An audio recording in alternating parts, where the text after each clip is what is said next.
Got a GST notice? Don't make these three mistakes. Receiving a GST notice, whether it is a show cause notice, DRC 01A, or ASMT 10, is not the problem by itself.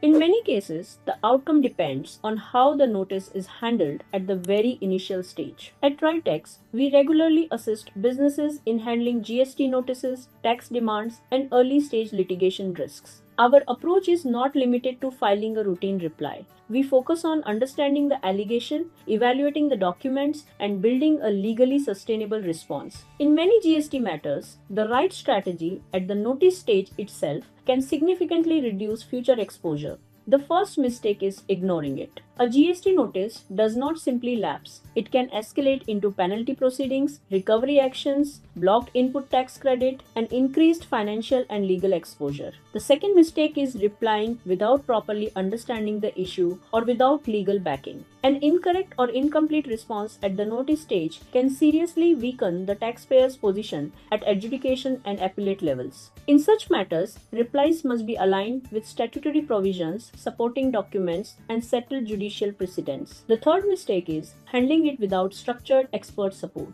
GST notice matters often require invoice level reconciliation, classification analysis, legal interpretation, and a defense oriented approach, not merely routine paperwork. If a GST notice has already reached your business, this is the stage where the right guidance matters most. At Ritex, we help businesses respond with stronger documentation, clearer legal positioning, and a more effective defense from the very beginning. The objective is not merely to reply to a notice, but to protect the business, its credits, and its long-term tax position, because a well-handled notice today can prevent a much larger dispute tomorrow.